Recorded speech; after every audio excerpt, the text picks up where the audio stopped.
Now I'd like to welcome to the show Jeremiah Johnson, political director of the Center for New Liberalism, co-founder of the Neoliberal Project, host of the Neoliberal Podcast, proprietor of Infinite Scroll on Substack, and no doubt many other things. Welcome to Free the Economy, Jeremiah. Thank you so much for having me. Glad to be here. All right. Now, we want to talk about a recent post of yours and about cultural attitudes toward capitalism in general. But I first think it's important. We should do a short discussion of the term neoliberal. We talk about a lot of like economics and politics stuff on the show here, but we try not to take too much for granted. And so some of these terms everyone knows, some of them they don't. So just the term liberal, historically kind of has meant one thing in the 19th century, is meant one thing in Europe. Usually in American politics, the term liberal means something kind of different in the United States and it does other places. And that's before we even get to what it means to be a neoliberal. So can you walk us through, as someone who is closely associated with these terms, what does all that mean? Absolutely. Yeah. I should note, just for completeness sake, that the organization I'm part of, we've recently undergone a name change. We're now the Center for New Liberalism, which, new liberal and neoliberal are one letter apart, basically. But just for completeness sake. But no, we've previously called ourselves neoliberals, and I still would call myself a neoliberal, and many of our members would still do that. And it's a really interesting term that goes all the way back into, the early 1900s. And the real birth, I think, comes in the 1930s and 1940s, as a bunch of liberal thinkers are considering the state of the world. And what they're looking at is, a liberalism as an international political force, as a philosophy, seems tired. It seems outdated.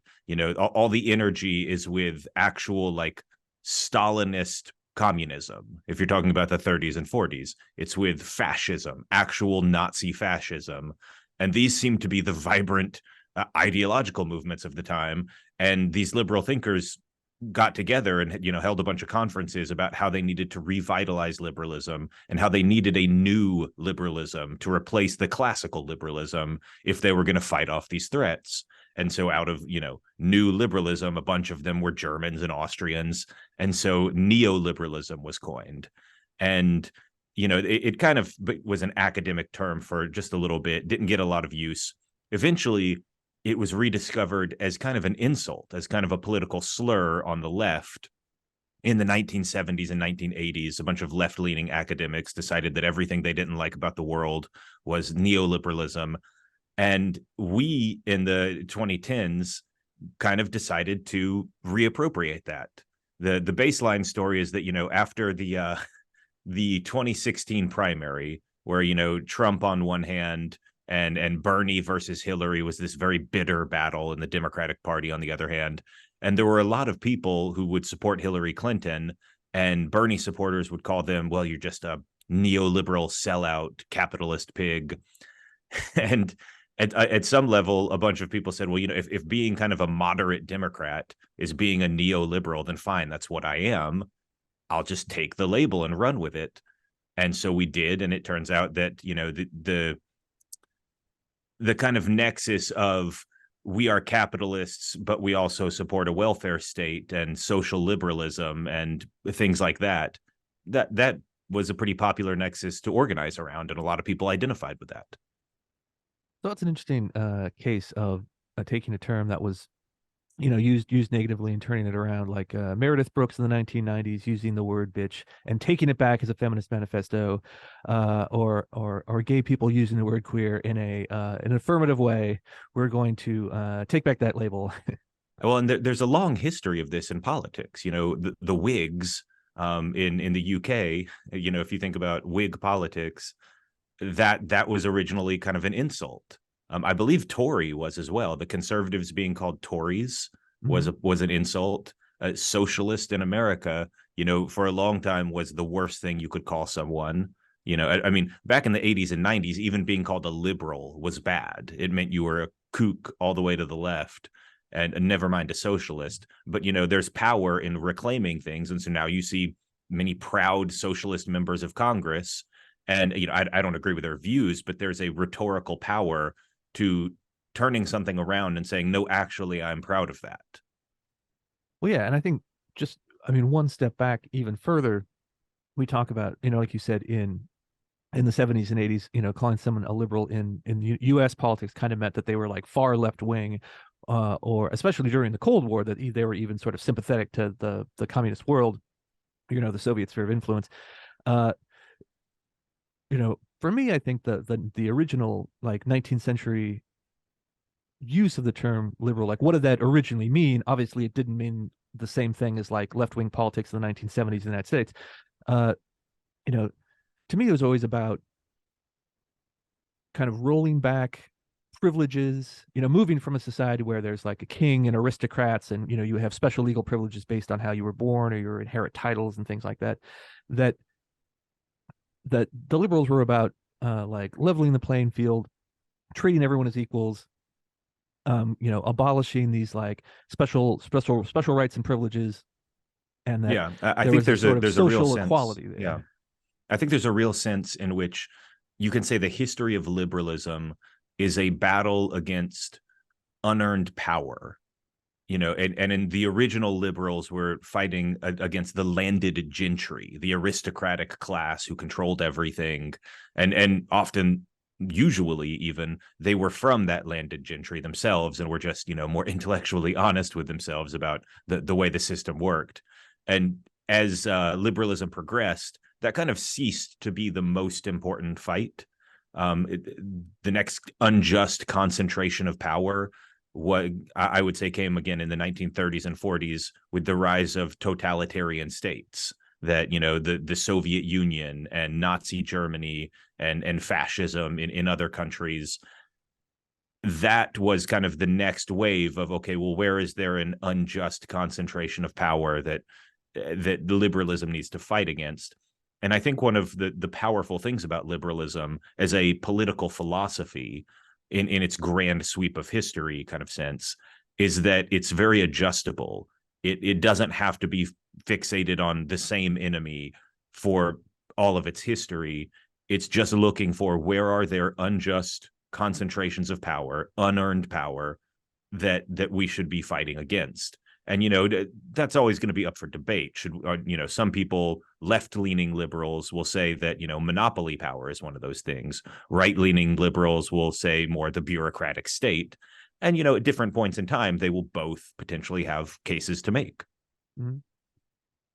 All right, well that's good, because I feel like the rhetorical background of some of these terms confuses some people, because in some, if you go to like Australia or Canada or some other political systems, the term liberal can almost mean more conservative, whereas obviously, historically liberals meant like the more like left-wing version of American politics. So, but I Yeah, think I there's wanted to this. give a little background, just because Mhm.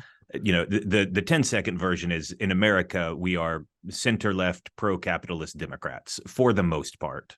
But it's more interesting to give background than to just give that 5 second spiel.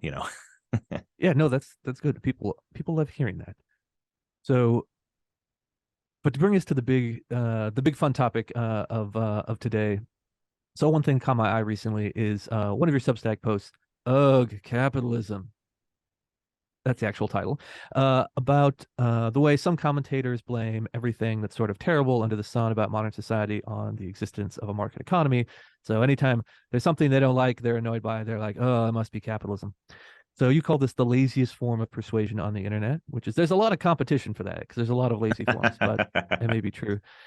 So there's, as you were pointing out, there's innumerable hot takes that capitalism is the reason why people are lonely, or why they have hobbies, or why they don't have hobbies anymore, or why they don't have kids, or why they don't have exciting sex lives, or why they're depressed, or why they hate Mondays.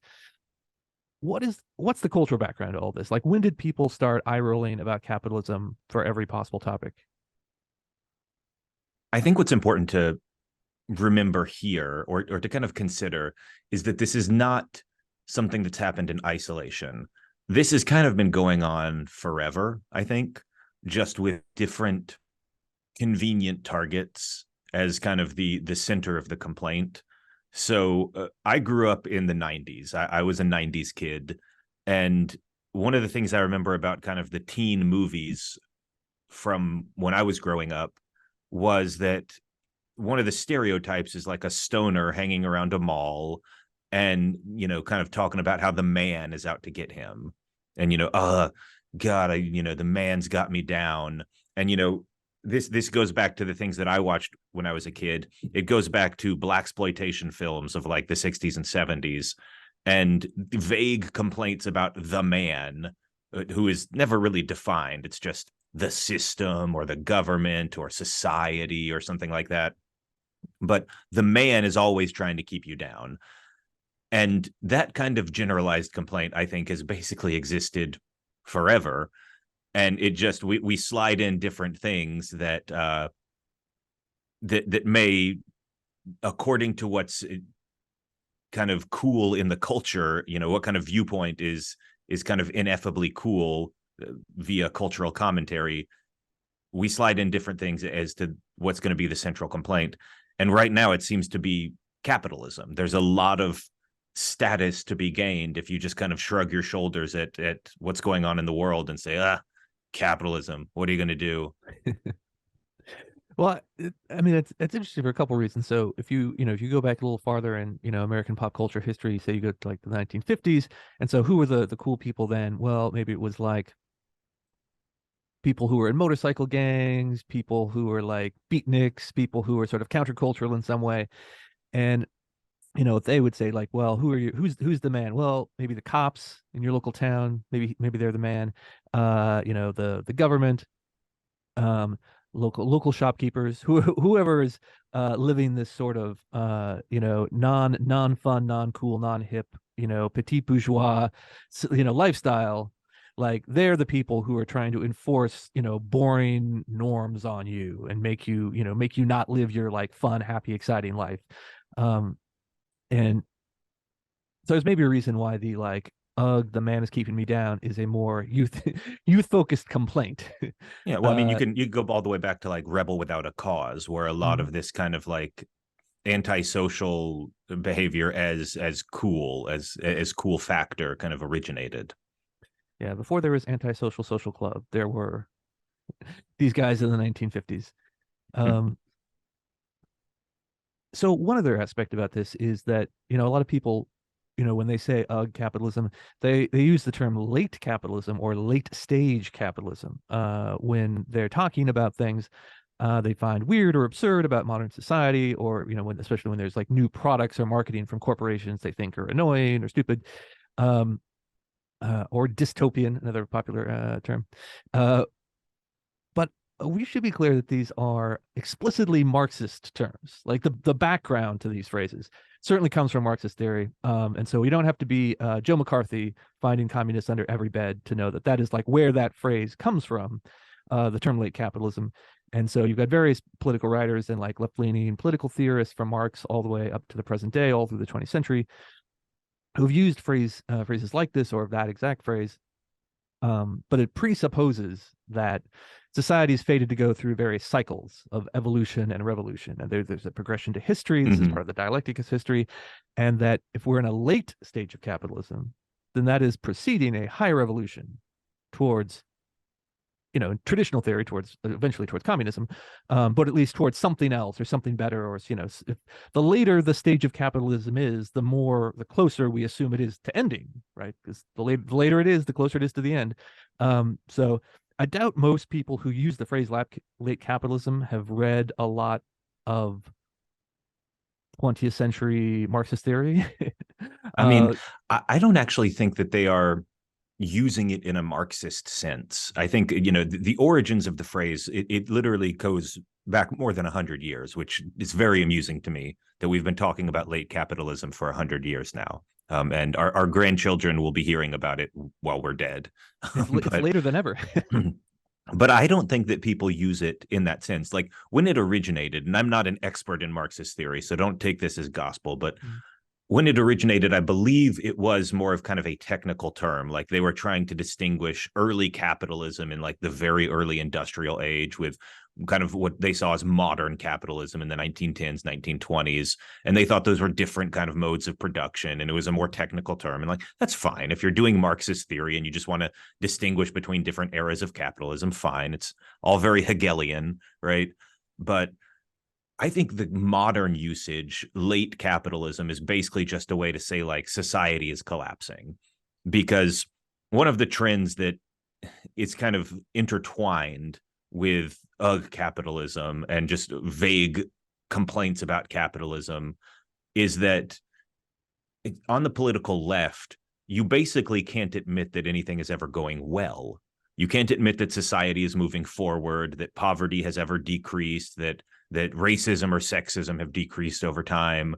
You can't admit that good things happen in the world, because it kind of would invalidate your theory that, capitalism is awful and evil and must be replaced, and we need a revolution in order to make these kind of socialist utopia happen.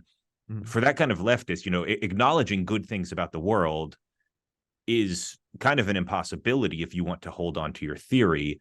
And so I think of late stage capitalism as basically a kind of silent empirical claim that like we are in a destructive and collapsing society. And sometimes you'll see this very explicitly set out. You'll see something in Vox that says like, oh, this TV show is about the ruins of capitalism. And it's a TV show set in the current time.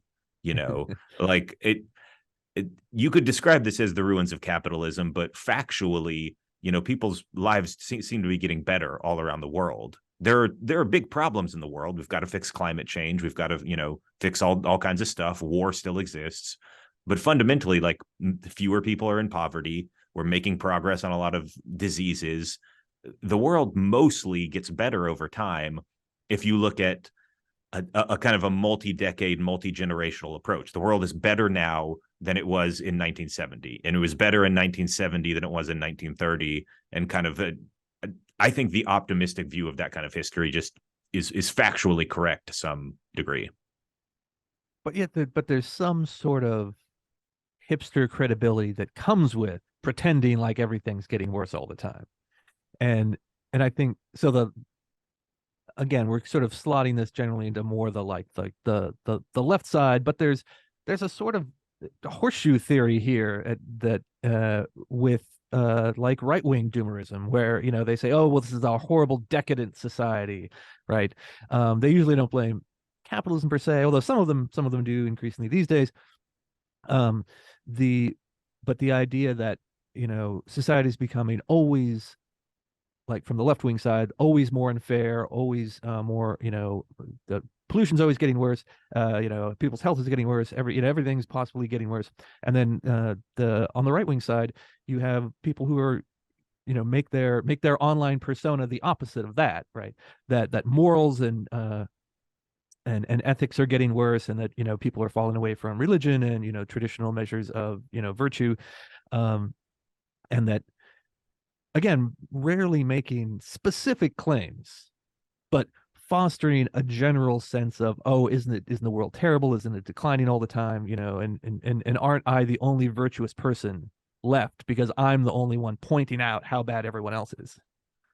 Yeah, there's definitely a sense of a lot of this is kind of wrapped up in signaling.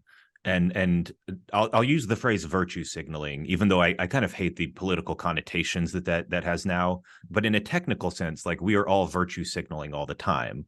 Humans are monkeys that are chasing after status. Everybody wants to be high status. This is not an attack on any person individually as much as it is a comment on the human condition. We all want to be thought of as smart and funny and kind and compassionate and successful, and like we want to be perceived in a certain way. And so we present ourselves in ways that will benefit us and cause us to be seen in certain ways. And so, one of the ways that we do that rhetorically on the internet, where there is no tone of voice, where there is no facial expression to kind of convey what we mean, we have to use particularly evocative phrases to like signal who we are. Because normally in a conversation, just through tone and facial expression, you can tell if somebody approves of what they're saying or not. Mm-hmm. But on the internet, on Twitter, on a blog, that's harder to do because it's just text. Sorry, I have to sneeze for a second. Hopefully that gets cut. But so on the internet, none of that exists. And so you use these phrases like late stage capitalism as kind of a stand-in for this is what I believe, this is how I feel about the subject.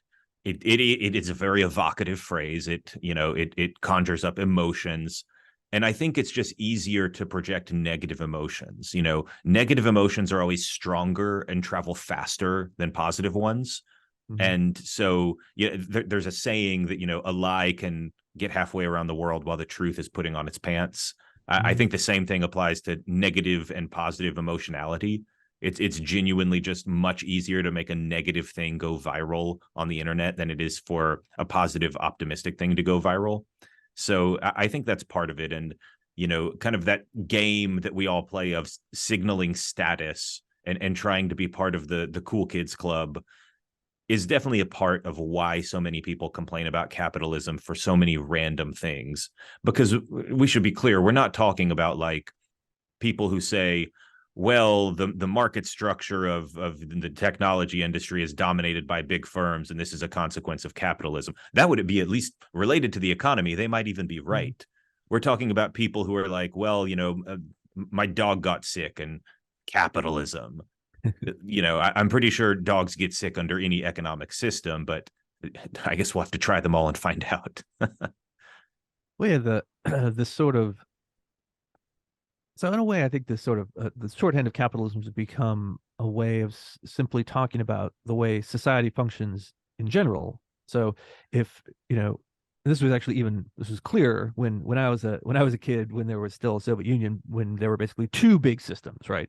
There was like the NATO Western democracies, and then there was the Soviet bloc, and those were the two big options, right? And if you were going to compare, like, well, what kind of society should we have? Those were the two big examples that you could compare and contrast and argue for one or the other.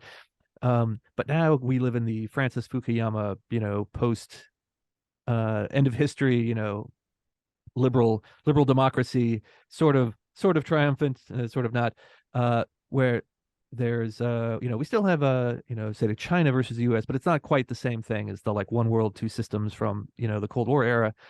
And so certainly in the United States, we say, well, like, well, this is a capitalist society.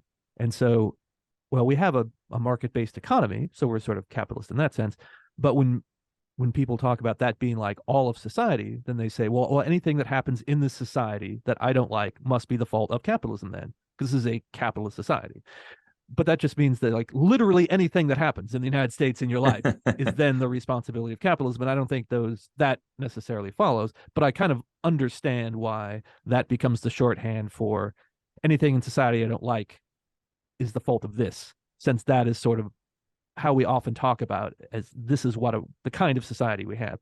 Um, and so, but it kind of reminds me of like there's some like specific political examples of this, like in the debate over Obamacare. So, Obama and the Democrats in Congress at the time, they want this new law that changed how healthcare and health insurance works. And then you had a lot of Republicans who said, well, we don't like that. We want a market-based system. We want less government intrusion. We want more free markets.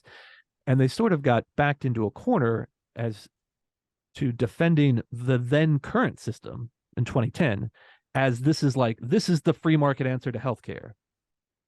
But of which is course, very funny but because in if you know anything about the healthcare industry, nothing about it is a market that makes sense. Like it has every classic economic failure that you can learn from an econ 101 textbook. Every single one of them is present in healthcare, just like all over the place. But if you want to talk about monopsony power or asymmetric information or the problems that come out of insurance, it's just healthcare is just riddled with market failures. But well, yeah, and you have the deduction for health insurance by employers, which you can argue for that one way or another, but it's certainly not a, a free market aspect of the healthcare industry.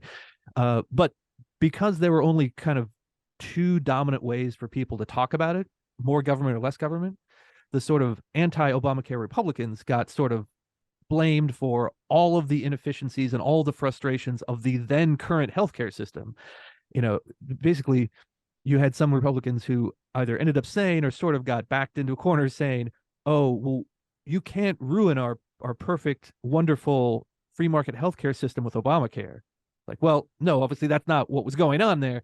But this sort of like the kind of Hmm. like market-based version got blamed for everything negative about the current mixed economy, highly regulated version, Hmm. which I think kind of happens with the like UG capitalism in general for society.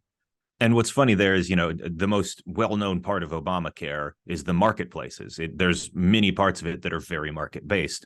But no, I think you're right in that one of the things that's punished in discourse generally is complexity and having to spend time to really drill into a subject and to really get into the wonky details of something and provide a complex answer for why a phenomenon is happening. In your case, you're talking about, people simplified a very complex healthcare debate into more government versus less government, new shiny thing versus old thing that we hate. And that's how kind of public discourse works in a lot of ways.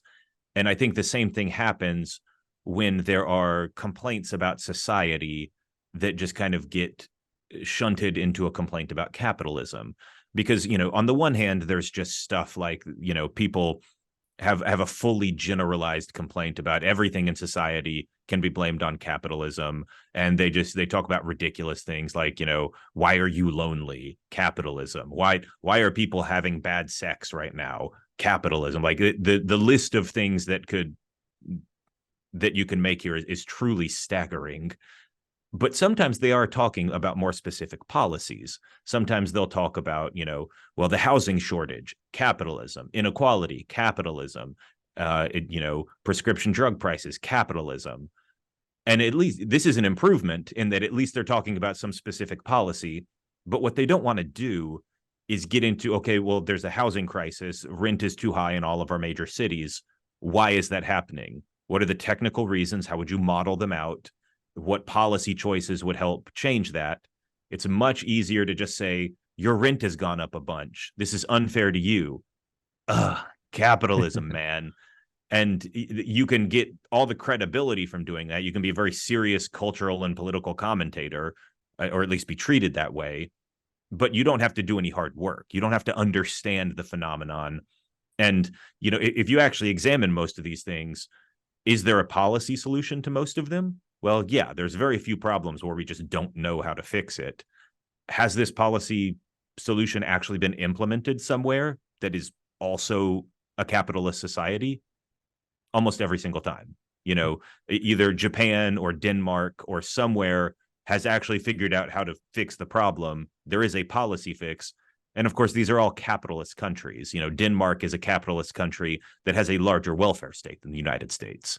And so a lot of complaints that you see about capitalism are really just, I would like to spend more money on social services, but not actually have a socialist revolution or change the economic system, really. I would just like to move from 21% of GDP as government spending to 28%, which, if that's your definition of socialism, then fine, then I guess socialism's not as bad as we thought if that's how you're going to define it. But Well, yeah, I mean, I think, like you said, when you look at policy solutions to a lot of the problems that people complain about most often, uh, one, a lot of times they do exist, but if they are in Denmark or Switzerland or Japan, uh, that means they're probably not in North Korea, Venezuela, and Cuba. And I so yeah, there's very few people making these arguments who actually say, like, we should learn a lot from Cuba. We should learn a lot from, Maoist China. well, the one kind of exception to that, which I think is really fun, I just want to add in here at the end, which I think you sort of have a little reference to in the piece, is that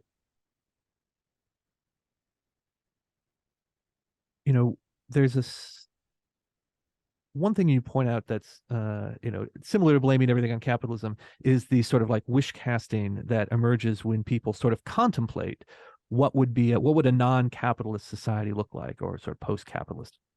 And so you see this always, I find very amusingly, in the like, what would your job in the commune be after the revolution, right? So if we're not going to have a capitalist society that's driven by profit or individual property rights, but we imagine there's some sort of more communalist kind of society that we are going to live in. So you have the comment thread, someone will pose that question, Um, and it seems to involve a lot of people practicing astrology and leading discussion groups on I have a fun story about this, by the some way. sort of political theory. Uh, what what do we take? Because one of the things we're saying is a lot of people say capitalism, but they don't provide any kind of solution or counter example. But here's a case where people are at least briefly providing some counter examples, like, well, this is what I think it should be like: is me making lattes and clothing out of scraps, and then also reading people's astrology charts. So my fun story about this is that this is a famous Twitter discourse. Any of your listeners who are like very online poisoned, like I am, will probably have heard of like the leftist commune discourse, where somebody asks, "What would your job be on the leftist commune?" And you're right. Everybody, says like, I would be leading theory discussions and healing sessions, psychic healing sessions, and out of 100 people, like one person would say, "I don't mind growing food." Um, and in response to that, I at one point created like one of those BuzzFeed style quizzes, find your job on the leftist commune. It was a bunch of random questions about, what do you like doing? Do you like being outdoors or indoors? What's your favorite kind of music? And you'd answer all the questions and it would provide you a job. And every single time it would give you, no matter which choices you chose, it would give you forced agricultural labor. Because if you're actually living on a leftist commune, historically, that's kind of what you get. But no, I mean, that kind of discussion is best understood as fantasy. As what would it be like if I was a Jedi? That what if I was living with Luke Skywalker, or what if I was in Lord of the Rings? Like it's no more serious than that, because anarchism is a fun little thought experiment, but most of these people who want to abolish society and live on the small commune, have no serious plan. And it feels silly to even argue against, because it's such a weak position. Like, I feel bad having to explain why it's dumb that your society of 200 people would not succeed. But like, my favorite example is that like the camera on your iPhone, I think, is something like a team of 700 people needed to just design and create that. And you're talking about, I'm going to live on a small commune with like 40 people and we'll create everything we need. No, you'll starve. You'll starve. And, if society was actually structured that way, we would all go extinct or revert to like hunter gathererism, where we all die at 40 or whatever. I don't know. It like I said, it feels silly to even argue against, because it's such a non-serious thing. But I don't treat that even as real like it's not real political action. It's not real political discussion. It's very much like personal coping with personal failures that you've had through wish casting. What if I was a Jedi? Well, the joke will be on you when me and the 200 members of my commune will become the biggest TikTok stars on the internet. See, that's the thing, is I can live in a commune of 200 people as long as the rest of society continues functioning at a high degree of like industrial technology. I Uh, mean, potentially, you could survive at the minimum. There's one of the fun things is that there's kind of this now market for very like handcrafted goods, where it, if you were on a commune producing like three things, like you guys make butter and you grow some carrots or something, like you could probably actually sell your carrots for like 5 times what most carrots go for in the supermarket, because they would be like the fancy organic leftist carrots. And is it like you said, as long as there's just a couple of you, you could corner that market. It'd actually be great. the bespoke artisanal carrots. And but just to round this out, there's one thing about this sort of like, what would your job on the commune be discourse that I think is interesting, is that there are actual communes. I mean, I think that some people who post in these threads sort of assume that that's a sort of like fantasy, that it's like not, that we would need to have a sort of like people's revolution before you could have that, or that maybe there were communes in the late 1960s and then they're all gone now. There are communes. There's hundreds of them. You could live on one. You could a friend of mine who used to work with me here at CEI spent some time at one down in Virginia. They've been there for decades. They do have a few products they make. They make hammocks. They weave hammocks and they sell them. So It's not for everyone, and it's probably not for most people, but voluntary communal living is a real thing. It's not just an internet fantasy. You actually could do that. Now, whether most people who talk about the job they want in the leftist commune would actually want to do that or not is another question. I'm presuming most of them wouldn't. But it's not something that capitalism is stopping you from doing. It absolutely exists in lots of places around the country. And if you really, really do want that, where you live in a place and you have communal lodging and you do some agricultural work and you just get by and everyone kind of like hangs out, that it's a mostly kind of non-cash based existence from day to day, that absolutely exists in the real world, I promise.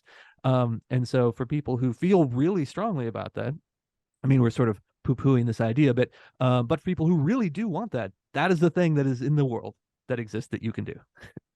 Yeah, and I was thinking about like the Amish, that Mhm. have kind of a small little parallel society where they mostly just do agricultural labor and sell their products to the rest of society as kind of artisanal Amish goods that are slightly higher quality than the rest of stuff because it's got the sheen of kind of that organic cool. But yeah, exit exists. You can definitely go live in the wilderness on a commune if you want to, and it's a good point. All right. So all I'm saying is that in a market society, you can have voluntary communal living, but in a communist society, you can't have small business entrepreneurship. So I like the society that allows both to exist.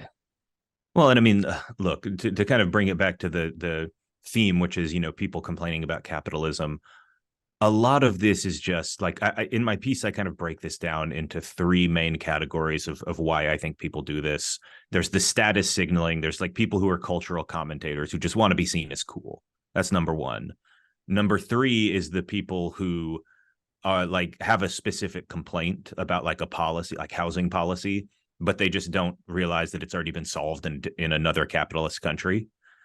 But number two is what I call just basically like a failure to cope.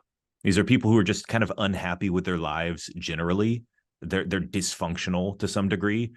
And rather than own that fact, it's easier to blame capitalism. That the reason you are discontent with your life is capitalism, not that you need to take responsibility for anything, or not that you're mentally ill and are not getting the help that you need or whatever.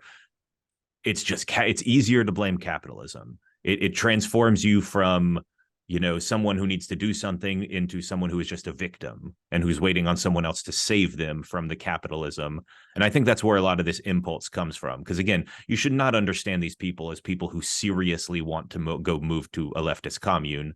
You should just understand them as people who are deeply unhappy, who just are wishing for a world that was different, in the same way they might want to go daydream about being in the Harry Potter universe. It's basically that. It's failure to cope and blame it on capitalism. Well, to reference another popular meme, some men will literally post about anti-capitalism on Twitter 16 hours a day rather than go to therapy. Not just men. It's a universal human condition from what I can see. All right, Jeremiah, thank you very much. This has been a great conversation, both hilarious and enlightening. And so we will keep an eye on Infinite Scroll as both of us, I think, let's admit, are massively online. There are a lot of fun and maddening discourse topics to focus on going forward. So we'll pull some more Infinite Scroll into the podcast when we do our news segment. And before you go, tell everyone, give us the usual online, the handles, the URLs, and then what are you pushing this week? What are you promoting? What's hot? So you can find me on Twitter and on Threads at Jeremiah D. Johns. I write Infinite Scroll. You can find that at www.infinitescroll.us. And I host the Neoliberal Podcast, which you can find. It's part of the Center for New Liberalism, which is at cnliberalism.org. And I think this week, by the time this episode comes out, I suspect I will have a follow-up piece to the UGG Capitalism piece published that is just this one basically has no writing in it. It is just a list of something like 53 different things that have been blamed on capitalism. It is, I've been searching and collecting these for a while, and it's stuff like, why did the dinosaurs eat people in Jurassic Park? Capitalism. You know, why is your hair falling out? Capitalism. And Oh, and that's all funny. of these are very real. I've been collecting them for the last 2 months since this capitalism piece came out, and it's just I want to have a central repository. So I think that will have come out by the time that this publishes, and maybe you can link it in the show notes or something like that. All right, that's excellent. And by the way, you are officially the very first guest to promote their Threads account. Hey, Infinite Scroll is a blog about the way that we behave on social media and how social media works, and the ways that we just operate in the social web. I don't think people take that seriously enough. This is where we live a lot of our lives now. So I've got to be on Threads, got to be on Twitter, got to try to keep up with the youths. So All the platforms. All right. Thank you very much, Jeremiah. thanks for having me.